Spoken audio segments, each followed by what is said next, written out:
All right, good morning, everybody. Thanks for joining. I appreciate you guys all stopping by today. Today we're carrying on with the Kitchissippi chair build. Last couple of days we've spent a lot of time on the legs. Now we've got the legs and the arms looking pretty nice. I've got them drilled, we've got them sanded. They're set aside. There is a little more work we're going to do to them at a later date, but I'll introduce that tool when the time comes, and then we'll go back to that work. What we are going to do today is we're going to work on some of the back slats, the supports that you lean against when you sit in a chair. They're going to be some bigger pieces. Longer, not necessarily a big piece.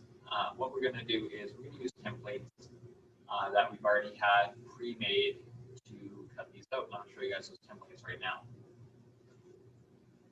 So here I have 4 different templates. So I've got center back slat, which is going to be a K4. You can see that one right there. Then we have a K3, which is right here. That's going to go on one side of the center. We're going to make 2 of these. There's going to be one on either side. This K4 here. We have a K2. It's going to match up to that one. Also, we're going to cut 2 of these. So we've got 5 pieces total so far. And then we've got a back slat K1. We're going to cut 2 of those. So in order to complete this back slat, or I mean all the pieces for the back of the chair, we need to cut 7 pieces of material for our back slats. And we're going to do that on the bandsaw. It's a fairly easy tool to use. The thing is, you got to be pretty good with your cutting when it comes to this. So that's why I do this a little later in the project. So you've had a bit of time to practice cuts, you know, the armrests, the seat legs, stuff like that. This is going to make sure that this isn't the first thing you're cutting, and then all of a sudden your cut's left and right and all wobbly, and you're pushing it through the bandsaw, doing this and this and this, and end up with a cut that looks like a person who maybe had too many beverages. Cut that line. You don't want that. So what we're going to do is we are going to take a look at one of these in the. I'll get up a little closer. And you can see it's not a very large piece. I don't know, 28 inches, 30 inches, something like that. We got a bit of information on the bottom here, though. Need to pay attention to that. So that says clearance holes, countersink front. So whatever we want our front of our piece to be, we're going to have to mark that when we cut these out. So that's important to pay attention to. And also, we're cutting out 2 of these, and they need to be a pair. So when we drill the holes, we need to have a matching pair, a left and a right side. So that is something to keep in mind. And we've got back slat K1, which is a nice piece of information to have. I'm just going to mark this with a K1 when I'm done. Got another hole. It's got no information on it though. Well, it's going to be the same as that information. So if you all see 2, 3, 4 multiple holes, and a lot of them don't have information, chances are they're going to have the information listed on at least one of the holes, and that is going to be what you apply to all of the holes. And if you don't see that information, there's probably going to be a notation on the drawing that says, hey, all holes drilled to 1/8 diameter, right? And this might say something like that. But what we have here is those 2 holes.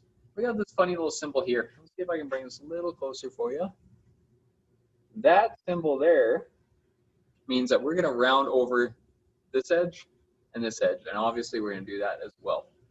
So that's going to be with a router, and we're going to do that at the very end once we have this cut out and our holes drilled. We won't do that today because there's a whole bunch of routering we're going to have to do. Sorry for the interruption, everyone. If there was anyone available, support staff or teachers who wanted to come or had time available to come down to the front foyer to help throw a few food packages together, we would appreciate your help if you had any time right now. Thanks very much. Yeah, so once we have this done and our other 6 seat slats cut out, there's a bunch of stuff that needs routering. So routering is one of the last steps we do, and that's actually what we're going to do to the arms and the legs at the very end as well. So that's why I've set those aside.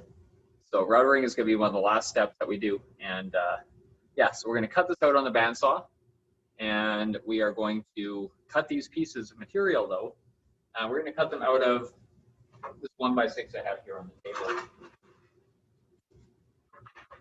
But what I want to do is I want to show you guys. It's a little cheat sheet we have here. And Mr. Lawrence prepped this up when he was making this chair. It's pretty fantastic, actually. It shows every piece we need, and it shows the material we need to cut these. So for all of the seat slats, which is going to be this top row here, this is going to be 1x4. Now I'm going to make a copy of this. I'm going to put it on D2L so you guys can reference it as well. Then here we've got a 1x6, and that's 2 sets of seat slats and the center back slat K4. On this 1x6, I have 2 K3s. I also have 2 pieces for my hand tools. I've got 2 front legs. Down here, I've got the 2 laminated 1x6s that go together, and that's what we cut the legs out of. Also, we cut the pieces A, which is the back supports for the chairs. Down here, getting lower, we have 2 back supports. We have the 2 armrest H's. We have 1 piece number F that is going to keep our back supports nice and rigid, and then 2 more seat slats here. So you can do some simple math and figure out exactly how much material it's going to take to make this project, and we can work out a cost real quick. So that's neat. We might do that exercise in class, and we'll work that out. But this is super handy. I love it. It's just really good visual for all the students. They can see how much material they're using, what they need to cut, where all those pieces come from, and it shows them the importance of making the proper cuts. So up here, if you look at this, there is no extra space. In fact, I just cut a bunch of seat slats, and I had about 3/4 of an inch of material left over. So if we make a couple of mistakes or measure something wrong, that can definitely cause us to need more material. But let's get on to the templates. Let's do that. What we're going to do is we're going to trace out some templates. We're going to trace those out onto this 1x6 that I have behind me. So I always ask you guys to bring a pencil. I always got lots on me because we're always using my class. So I've got a pencil. What we're going to do here is we're going to trace out some of these seat slats on this piece here. So we're going to start at this end. I'm going to start with K1. We're going to start at the very far end.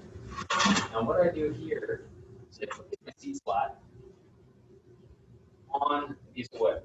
And what you'll notice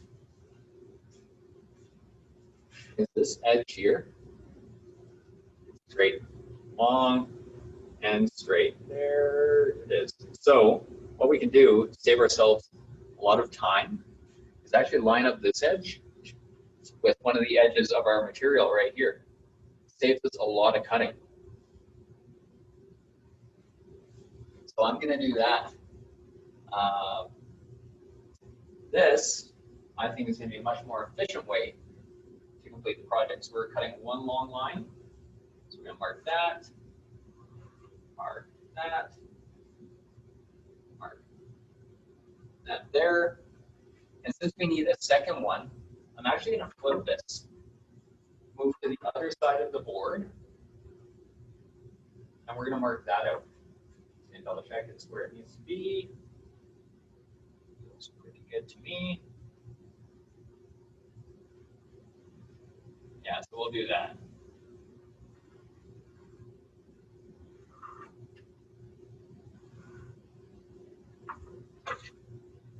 All right, so I've got the second one marked out. Now what I'm going to do is I'm going to leave a little space here. I'm going to mark out another set because I'm done with K1, so we can set that aside. And let's go with K2. I like to kind of work in order. So I've got back slat K2 here. We're going to do the same thing. Place it here.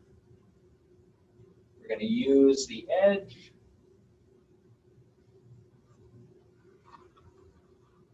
We're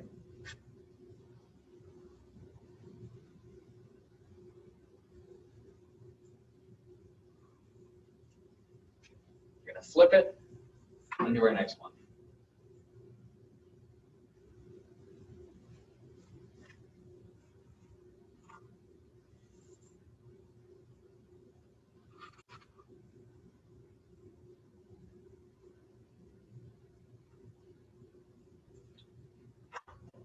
Also, what I really like to do is I like to mark my pieces with whatever this is. So I'm going to put a K2 on this one.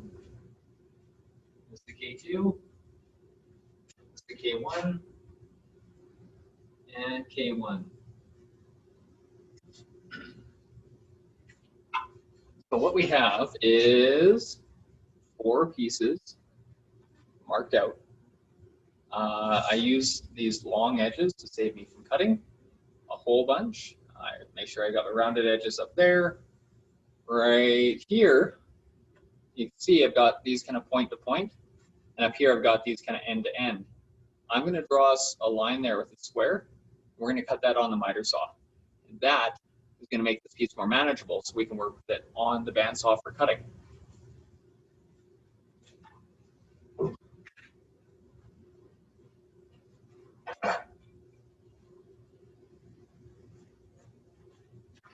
So we've got our square, we're just going to line it up, straighten that gap, make sure it's good. And draw a nice line on it, right there. And that, we're going to cut this. I'm going to have 2 sections, much easier. So, if I can turn you guys just a little bit. I don't need to take you to the saw with me. At least, there we go. Yeah, see the cut. So I'm going to cut this and then we're going to cut it on the bandsaw. So let's do that right now.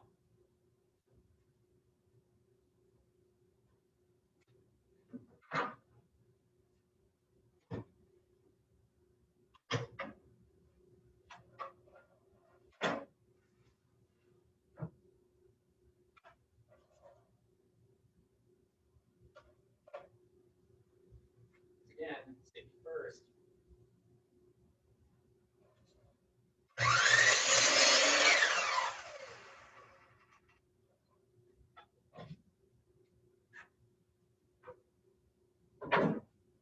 I do have a little extra on this one piece that I don't need, so I'm just going to trim that off also.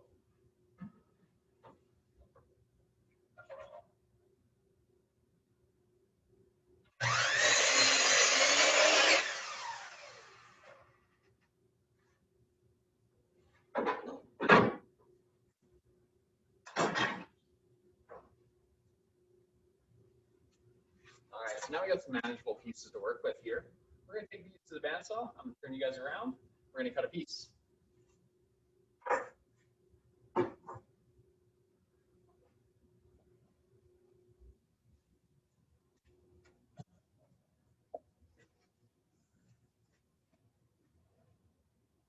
All right, that's not bad at all.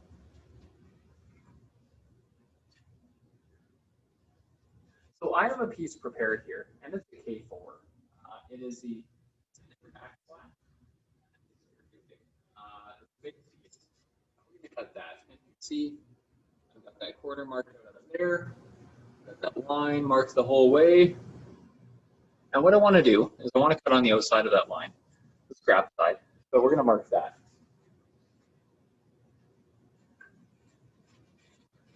Got that here. I put an X on the scrap side. And that's the side of the line I want to run my blade on. X. And up here, we'll just trim that up a bit. We'll take it to the shaper after, and we will complete that. So what I'm going to do is I'm going to cut this. When cutting pieces like this, we have to get our hands somewhat close to the blade, but there are ways to kind of avoid getting too close. And I'm going to show you a couple of those when we're working on this. So I'm going to fire this up, and I'm going to start cutting this line.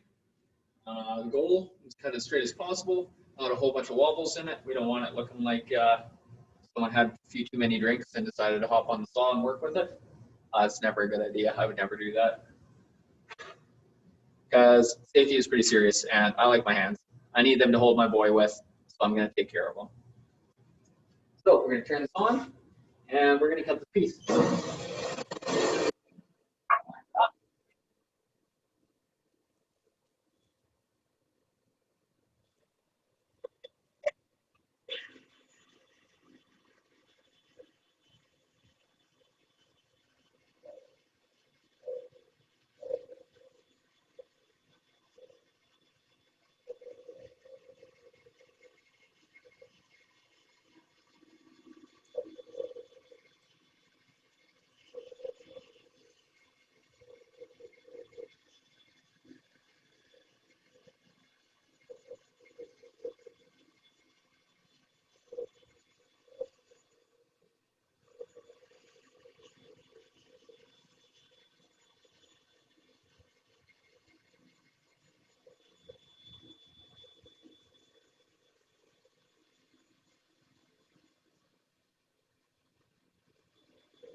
got a way of straightening them out.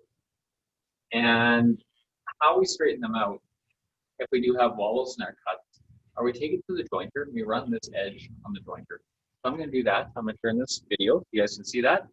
I will run one across the jointer quite quickly, and then we will have a look at the finished product.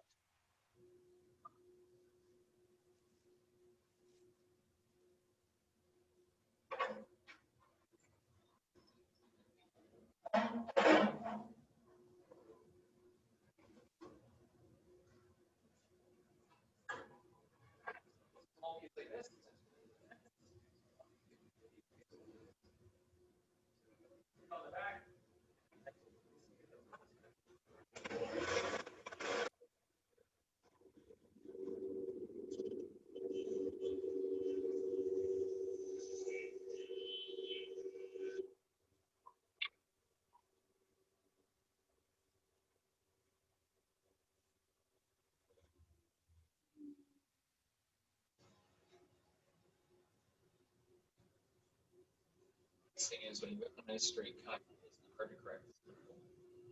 One pass with the jointer, I have no problem at all. It's going to be straight. So that's always nice. What we do need to do though is to shape up those top corners, and we do that on the sander and shaper. So I'm going to twist this over so you guys can see that shaper a little bit. I'll show you just how quick this can be done.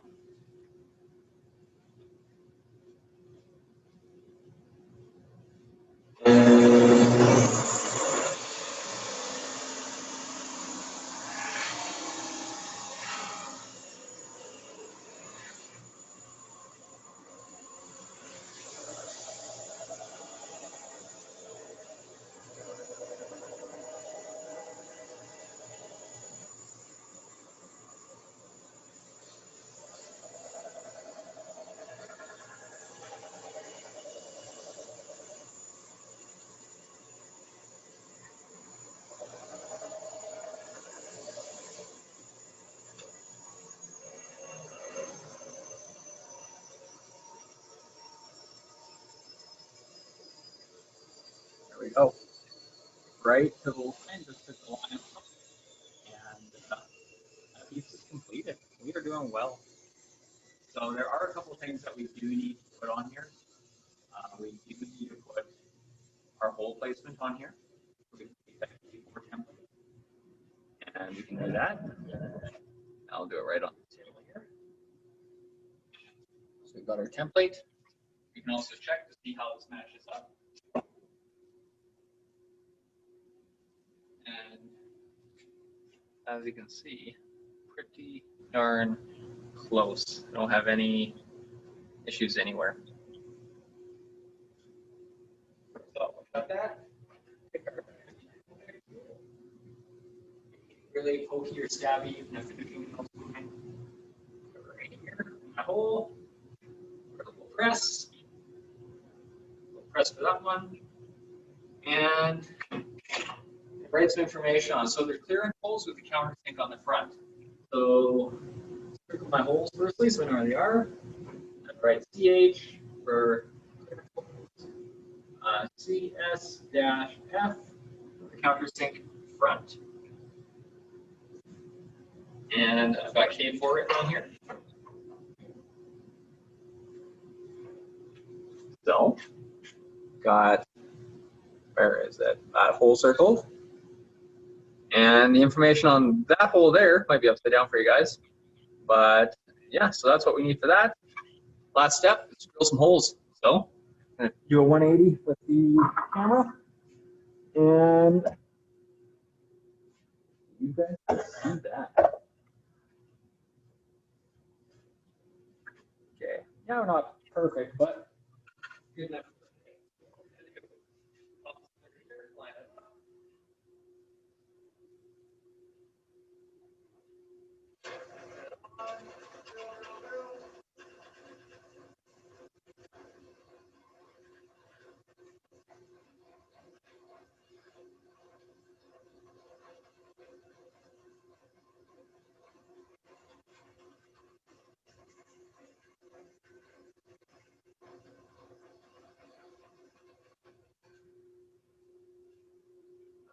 So there we've got that hole nicely drilled.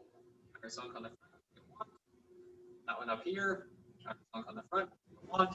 This piece is pretty much done. We can set it aside till the routing or the routering happens. So what I'm going to do is I'm going to move this camera for a moment and about what this looks like when it's getting deeper.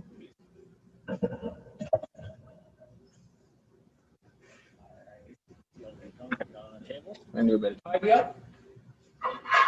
Set this aside, we'll cut it later. Same with these pieces here.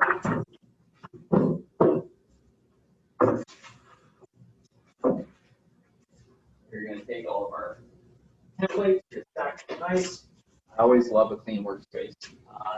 So much easier to work in than a cluttered space.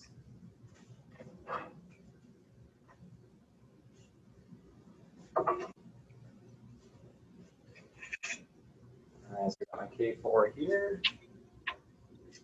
And this K4 we just completed, I'm set aside here.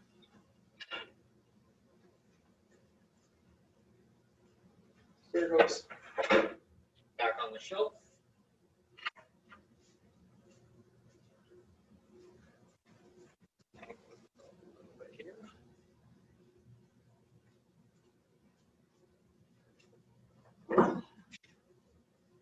Talk about what this looks like when we're all done. So this is from first period class. And it will be there.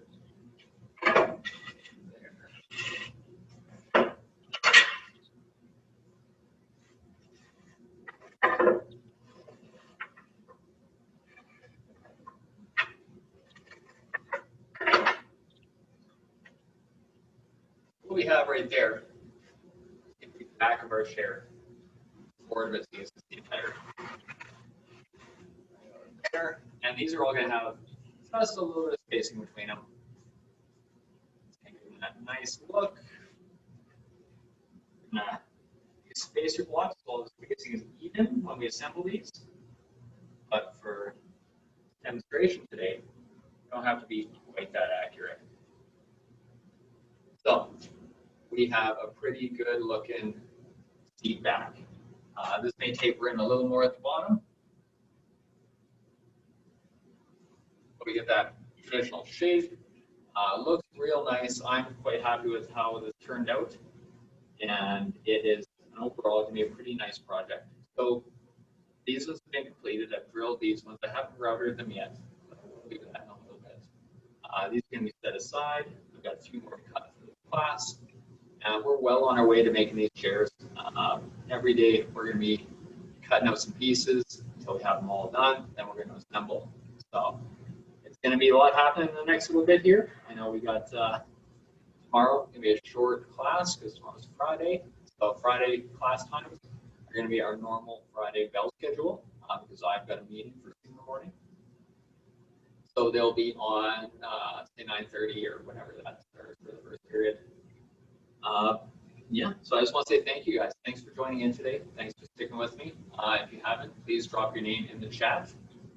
It's going to be my attendance. And we are going to rock and roll on these here. They're coming together fast. And it's going to be a good time. So I'm hoping to be able to run the rest of the series with you guys.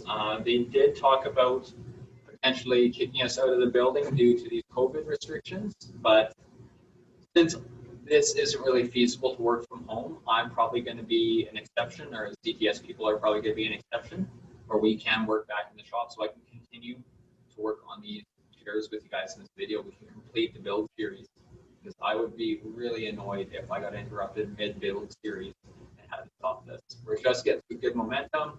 Things are really rolling. We're getting good habits going on. And I'm excited to see these through. So thank you much for joining me again, guys. I'm going to stop the video and I'm going to mute the mic.